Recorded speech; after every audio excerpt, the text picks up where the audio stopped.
안녕하세요. 통통테크 구독자 여러분, 서영입니다. 기아자동차의 중형 SUV 소렌토 풀체인지 모델을 실물을 전해드리기 위해서 마스크를 끼고 달려왔는데 그래도 정식으로 인사를 드려야 하니까 발열 체크 모두 끝냈고요. 손 소독도 열심히 했습니다. 또렷하게 말씀드리기 위해서 마스크는 이 정도 상태로 해두고 인사를 드려야 될 것 같아요. 기아자동차의 소렌토 굉장히 핵심 모델이죠. 많은 분들이 오래전부터 너무나 기다리셨던 바로 그 모델입니다. 사실 사진을 너무 많이 봐가지고 실물을 처음에 봤을 때 낯설지 않다는 생각이 들더라고요. 2014년에 3세대로 출시를 했고요. 6년 만입니다. 6년 만에 내외관 완전히 싹 바뀐 모습으로 등장을 했는데 저와 함께 살펴보시죠. 자, 이렇게 신형 소렌토의 실물이 등장했습니다. 여러분도 사진으로 너무 많이 보셔가지고 아마 조금 익숙한 느낌이 아니실까 그런 생각도 드는데요. 처음에 제 첫인상은 생각보다 커 보이진 않는다 였어요. 사진으로 볼 때는 엄청 커 보였거든요. 근데 새로운 플랫폼이 적용된 모델입니다.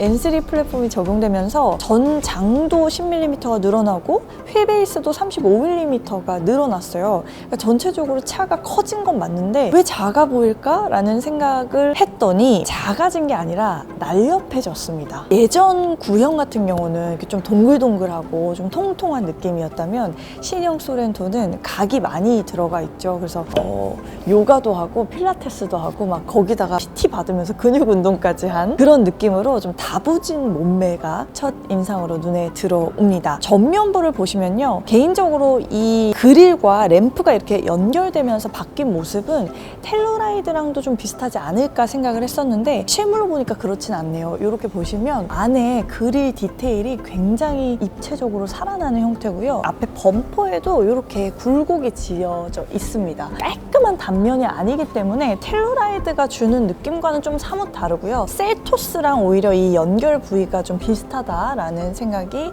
드는 것 같아요. 지금 이렇게 헤드램프 부분 보시면은 안쪽에 디테일이 사라져 있고 아래쪽에도 LED로 들어가 있는데요. 이게 제가 방향지시 등을 켤 때 보니까 굉장히 멋지더라고요. 한번 보여드릴게요. 쫙 이렇게 키면은 아주 딱 강렬한 직선 형태로 방향지시등이 눈에 잘 들어오는 형태로 나와 있죠. 아래쪽에 범퍼 역시도 과거의 이 소렌토는 둥글둥글한 느낌이었다면 신형은 이렇게 각이 또 들어가서 강인한 인상을 주고 있습니다. 측면부도 한번 살펴볼게요. 측면부는요, 전면부에 비해서 각진 부분들이 조금 덜한 것 같아요. 우리 이전 형태를 조금은 더 가지고 있다는 생각이 듭니다. 특히 윈도우 프레임 같은 경우가 거의 흡사한 느낌이죠. 하지만 이렇게 사진으로 볼 때는 제가 이게 이렇게 클 거라고 생각을 못 했는데 상호의 지느러미 같은 이 부분이 아주 커요. 제 손이 작은 편이 아닌데 하나가 다 들어갈 정도로 굉장히 크게 크롬 형태로 들어가 있고요. 또 앞에도 보시면 이렇게 앞버퍼 샤크핀으로 이렇게 드러나 있으면서 장식을 통해서 좀 새로워진 느낌을 주려는 의도가 좀 보입니다. 좀 다부진 형태고요. 전장이 길다라는 게 측면에서 볼 때는 확실히 느껴지는 것 같아요. 보시면 이 도어부 사이즈도 좀 큰 느낌이고요. 이번에 변경된 휠이 굉장히 멋지다는 생각이 듭니다. 지금 현재는 20인치 휠이 적용되어 있는 상태고요.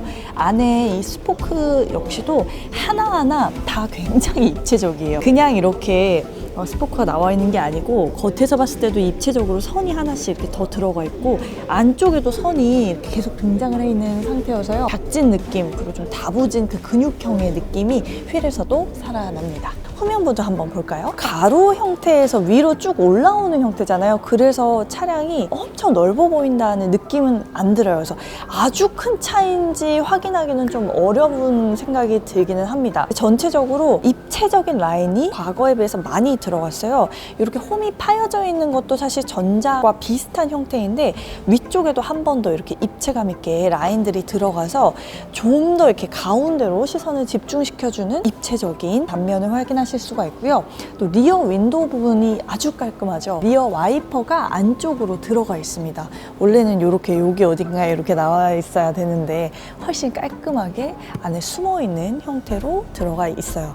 약간 좀 신기하다, 컨셉트카 같다 이런 생각이 들기도 합니다. 그리고 가장 큰 변화는 바로 이 부분이죠. 리어 램프, 테일 램프 부분이 완전히 변했습니다. 가로형을 없애버리고 이렇게 세로 형태로 들어가 있어요. 이 램프 부분만 보면 보면 저는 이것도 텔루라이드랑 좀 비슷하지 않을까 기대했는데 그렇진 않은 것 같고요. 오히려 팰리세이드의 모습에 가깝다라는 생각이 듭니다. 전 측면부에서 보면 보이시나요? 이렇게 뾰족하게 디테일이 살아있는 부분을 볼 수가 있어요. 리어 스포일러 부분이 이렇게 뾰족하게 측면부에서 보면 내려오잖아요. 그거랑 마찬가지로 이 램프 역시도 이렇게 장식을 한 번 더 줘서 뾰족뾰족 뭔가 이렇게 재미난 느낌을 더해주고 있는 것 같습니다. 그리고 이 소렌토의 레터링 엠블럼이 하단부에 이렇게 아주 커졌어요. 뭔가 소렌토에 이번에 신경을 많이 쓰면서 내가 소렌토야 라는 그 아이덴티티를 더 살려주고 싶었던 것 같기도 하고요. 이 레터링만큼은 정말 텔루라이드 느낌이 좀 납니다. 텔루라이드도 널찍널찍하게 레터링이 크게 들어가 있죠. 소렌토 이렇게 들어가 있으면서 훨씬 더 적극적인 인상을 주는 것 같아요. 아래쪽에도 아주 강렬한 인상을 한 번 더 부여잡는 크롬 가니쉬가 나오는데요. 머플러 부분이 두 개가 있는 것 같지만 요새 그 디자인 기조대로 짝퉁입니다. 안쪽에 진짜 소위 찐 머플러는 여기 있어요. 여기 들어가 있고 이렇게 바깥쪽으로는 장식으로 이렇게 나와 있다는 점 확인해 보시면 좋을 것 같습니다. 자, 그럼 실내에도 한번 타보죠. 이렇게 딱 실내에 타보니까요. 와, 소렌토 맞아? 이런 생각이 일단 먼저 드는 것 같아요. 풀체인지 모델을 타보는 재미가 확실히 이럴 때 느껴지는데요. 전작이 생각이 안 날 정도로 완전히 싹 바뀌었습니다. 사진으로 좀 많이 봐가지고 그 충격이랄까요? 그거는 좀 덜하긴 한데 그럼에도 불구하고 너무나 많이 바뀐 것을 확인할 수가 있어요. 특히 대시보드 센터 페시아 부분을 보면요. 미지의 그 송풍구 모양새 이 스파이더맨 같은 이 송풍구 형태가 눈길 아주 확 사로잡죠. 개인적으로는 요거는 약간 호불호가 갈릴 수는 있을 것 같아요. 어떤 분이 보시기에는 좀 화려하면서 깔끔할 수도 있고 어떤 분이 느끼기엔 좀 과하다라고 느낄 수도 있는 그런 부분인데요. 과거와 완전히 이 형태 자체가 다 바뀔 뿐더러 포지션 자체도 굉장히 많이 달라진 느낌이 들거든요. 그래서 더욱더 인상적인 느낌이 듭니다. 일단 딱 앉았을 때 이 차량은 최상위권 트림에 있는 차량이기 때문에 나파 가죽 시트가 아주 보드랍게 이 등허리를 감싸주고 있고요. 이 시트의 간격이 꽤 넓습니다. 그래서 여성분들 몸은 쏙 이렇게 들어갈 정도로 상당히 넓다는 걸 확인할 수 있고요. 공간도 확실히 여유로운 느낌이 있어요. 다만 저는 이제 전폭이 더 넓을 거라고 생각을 했었던 것과 다르게 약간의 아쉬움이 있기는 합니다. 이 스티어링 휠이 너무 고급스러워서 이제 눈길을 좀 끄는데요. 고급차에서만 본다는 그 투톤 형태의 핸들이 들어가 있고요. 경운기 부분은 이전과 완전히 달라졌죠. 사각 형태로 그러면서 약간 둥그스름한 형태로 나와 있고요. K5와도 살짝 비슷한 그런 느낌을 주죠. 디지털 계기판 같은 경우는 풀 디지털이에요. 그래서 이거 제가 시승할 때 보니까 굉장히 재밌더라고요. UI도 너무 디테일하고 화면도 되게 다양하게 이렇게 바뀌는 부분들이 조작해보면 굉장히 멋있다는 생각이 들고요. 12.3인치입니다. 그 옆에 이렇게 하나로 이어진 디스플레이도 나오는데요. 10.25인치의 디스플레이도 등장을 해 있어요. 터치 감도는 굉장히 좋고요. 해상도 같은 것도 살펴보면 깔끔한 것 같아요. 근데 베젤 부분 위에 플라스틱으로 이렇게 두텁게 이 친구가 이렇게 등장을 해 있잖아요. 근데 이 플라스틱도 마치 화면처럼 보여가지고 이렇게 볼 때는 커 보이는데 막상 화면은 그거에 대비했을 때 조금 아쉽다는 생각도 들기는 해요. 개인적으로는 선명도가 높아서요. 조작을 하는 재미는 좀 있습니다. 옆에 이렇게 파워 버튼과 볼륨 버튼 이렇게 등장을 해 있고요. 아래쪽에 송풍구 부분, 이번에 가장 큰 변화라고 볼 수 있는 이 공조기 부분들이 완전히 싹 변화했는데요. 일단 송풍구 엄청나게 커졌고 완전히 독특한 모양새. 저는 사진으로 봤을 때 이거 어떻게 조작하나 굉장히 궁금했는데 이렇게 좌우로 조작할 수 있고요. 또 위아래로도 이렇게 방향을 조작을 할 수가 있어요. 그래서 개인적으로는 송풍구가 굉장히 넓고 직관적이어서 실용적인 측면이 돋보이긴 합니다. 이 디스플레이 아래에 비상등은 굉장히 크게 나와 있는데 제가 이게 아주 커서 좋다 하고선 이렇게 만지다가요. 이렇게 손을 아래쪽에 이렇게 댔는데 에어컨이 같이 켜지는 거예요. 바람이 같이 들어오더라고요. 그러니까 이게 아래쪽에 공조 부분이 터치로 들어가 있어요. 그래서 이 비상등을 이렇게 누르다가 이렇게 하면은 막 이것저것 막 다 실행이 되는 거야. 그래서 힘없이 이렇게 터치해가지고 비상등을 누르면 안 되겠다라는 생각이 들기는 했습니다. 그래서 이 터치도 좀 호불호가 많이 갈릴 방식인 것 같아요. 이렇게 토글 형식의 그런 버튼부도 나와 있고요. 아래쪽에 이렇게 수납 공간이 전체적으로 아주 널찍널찍하더라고요. 이렇게 뚜껑을 여는 형태인데요. 살짝 지문은 좀 묻어날 수 있겠죠. 열면 안쪽에 무선 충전할 수 있는 패드도 넓게 들어가 있고 전체적으로 공간이 굉장히 넓어요. 그리고 이 USB 충전 단자도 이렇게 있고 편의성이 굉장히 좋아 보입니다. 그리고 좌석의 시트 열선과 통풍 같은 경우도 이렇게 토글 형태의 버튼으로 조절할 수가 있는데 이것도 저는 굉장히 세련된 변화라는 생각이 들어요. 아래쪽에 보시면 다이얼 변속기가 채택이 되었죠. 신형 P5에도 봤었던 건데 요것도 약간 호불호는 갈릴 것 같아요. 이거 좋아하시는 분들도 있고 그냥 기어 변속기를 더 선호하시는 분들도 있는데 개인적으로는 익숙해지면 이게 편할 것 같긴 한데요. 저도 아직은 기어 조작을 하는 게 조금 더 좀 익숙해서 그게 좀 편한 것 같기는 합니다. 아래쪽에 드라이브 모드가 나와 있어요. 이렇게 버튼 들어가 있고 아래쪽에도 이렇게 편의 버튼들이 들어가 있고요. 이 차량 전체 그 각진 이미지와 마찬가지로 컵홀더 부분 역시 각지게 들어가 있습니다. 네모나게 등장을 해 있고 작은 그 수납 공간 하나 있고요. 또 이렇게 열어보니까 안에 수납 공간이 굉장히 넓더라고요. 그래서 보시면 이렇게 작은 트레이를 떼내고 봐도 손이 하나가 다 넓게 들어가고요. 팔꿈치 살짝 아래 정도까지 이 정도로 깊이감도 꽤 있습니다. 널찍널찍해서 물건을 많이 수납하실 수 있을 것 같다는 생각이 들었어요. 이렇게 해주시면 되고 가장 인상 깊었던 것 중에 하나가 이 대시보드 쪽에 이런 부분들이죠. 이거 사진으로 볼 때도 실물이 어떨까 되게 기대를 했거든요. 근데 이게 우드는 아닙니다. 리얼 우드는 K9에서만 이제 확인을 할 수가 있고 요거는 그냥 플라스틱 재질이더라고요. 근데 거기에 이제 문양을 이렇게 내놨어요. 그 생선 비늘 같기도 하고 이렇게 악어의 그런 표면 같기도 하고 굉장히 독특한데 멋있긴 합니다. 일단 아주 새로워요. 특히 그 밑에 무드등까지 들어가가지고 새로운 느낌은 확실히 들지만 오래 보면 살짝 질릴 수도 있겠다라는 생각이 들기도 해요. 다만 비슷하게 들어가 있는 디테일이 도어부에도 확인할 수가 있는데요. 이렇게 문양도 들어가 있고 무드등까지도 이렇게 들어가 있어요. 여성 운전자 입장에서 별 같기도 하고 독특하고 굉장히 예쁘다는 생각이 듭니다. 손잡이 부분도 나 SUV야 약간 이런 강인한 느낌을 살려주듯이 들어가 있고요. 도어 캐치 부분도 독특하죠. 모양새가 좀 강인해 보이는 그런 느낌.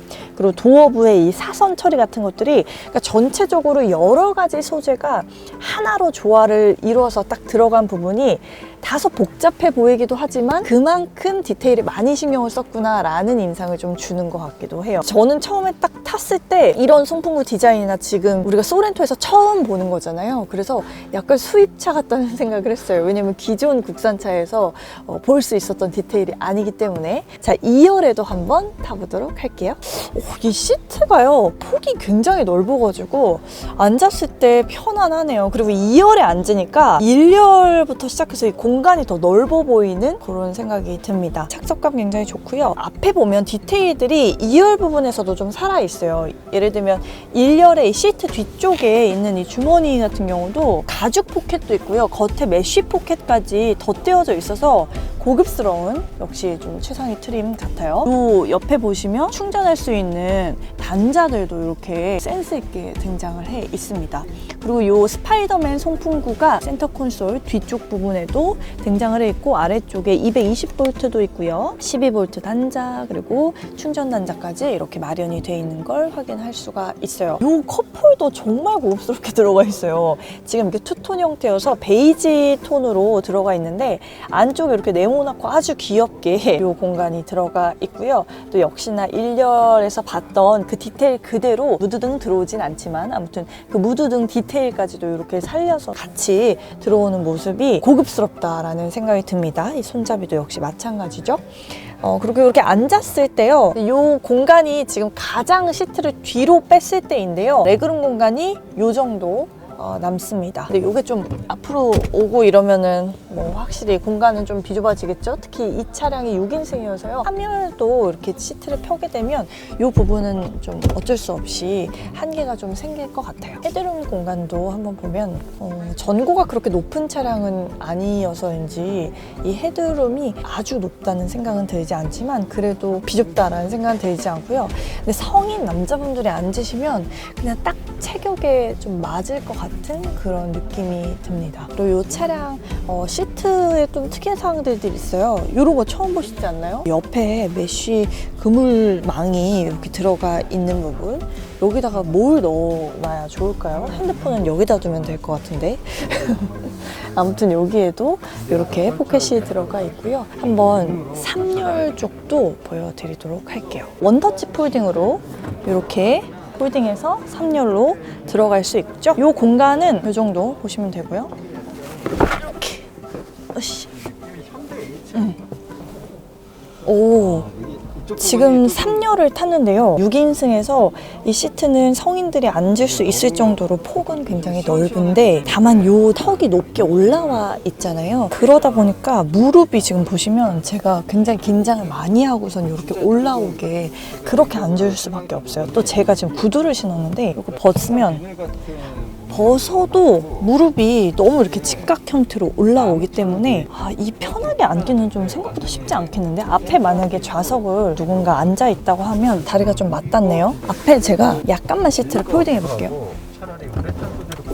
하나 정도 앞으로 한 단을 빼면 그러면 조금 공간이 남습니다. 이렇게 무릎이 좀 긴장을 하면서 올라오는 거를 제외하면 여성분들은 그래도 꽤 앉을 수가 있을 것 같아요. 이 헤드레스트도 이렇게. 와, 이렇게 보니까 근데 차가 되게 크다. 근데 남성분들 같은 경우는 훨씬 체구가 이렇게 크실 테니까 이게 불편하게 느껴질 가능성이 굉장히 크겠네요. 3열의 공간성은 아무튼 이 정도 나온다고 보시면 될 것 같아요. 자, 트렁크도 한번 열어볼게요. 중형 SUV 소렌토의 진가를 알아보기 위해서 또 적재 공간도 확인을 해봐야겠죠. 여기 이렇게 홈이 파여진 곳에서 이렇게 버튼을 누를 줄 알았는데 아래쪽에 이렇게 홈이 나와 있어서 여기에서 이렇게 원터치로 트렁크 공간을 확인을 할 수가 있습니다. 지금 3열이 이렇게 올라와 있는 상태여서요. 여기 수납을 할 수 있는 공간은 사실상 한계가 있죠. 그런데 아래쪽에 이렇게 보시면 열립니다.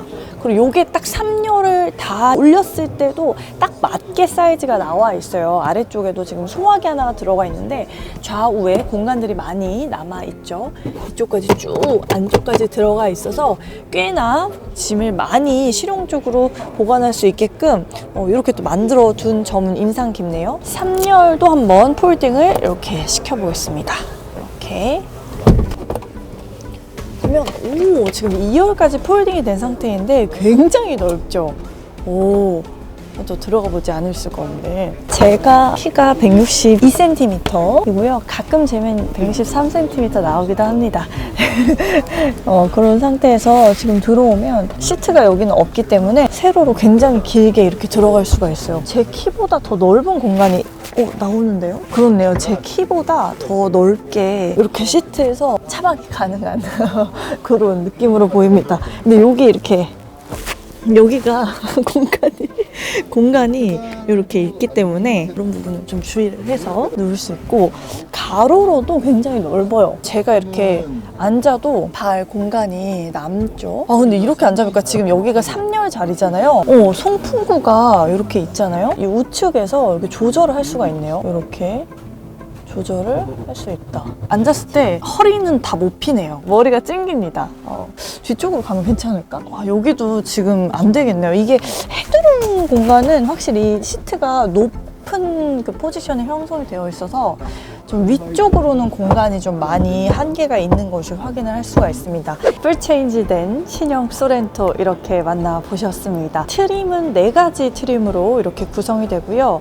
가격이 사실 관건이기도 했는데 사전에 이제 가격 범위로 공개됐던 가격과는 좀 달라졌어요. 시작가가 2,900만 원대부터 시작을 하는데요. 정확히 제가 이 소렌토 프리뷰 때 가격을 예측했던 바와 일치합니다. 기아차 입장에서는 마케팅 측면에서라도 시작가 자체는 2,900만 원대 개별 서비스의 1.5%가 적용된 점이라는 것은 참고를 해보시면 좋을 것 같고요. 가격 정보 이렇게 자막으로 한번 띄워드리는데 어떻게 보시는지 궁금하네요. 오늘 보여드린 모델 디젤 2.2 모델이었는데요. 디젤 모델 말고도 가솔린 모델이 있는데 하반기에 출시할 예정이고요. 하이브리드 모델도 있는데요. 각각 이렇게 성능도 자막으로 한번 띄워드립니다. 디젤 모델 같은 경우는 최고 출력 202마력에 최대 토크는 45kg/m 정도 나온다고 보시면 되고요. 복합 연비는 리터당 14.3km 정도 나온다고 보시면 되겠습니다. 자, 오늘 이렇게 코로나 전국인지라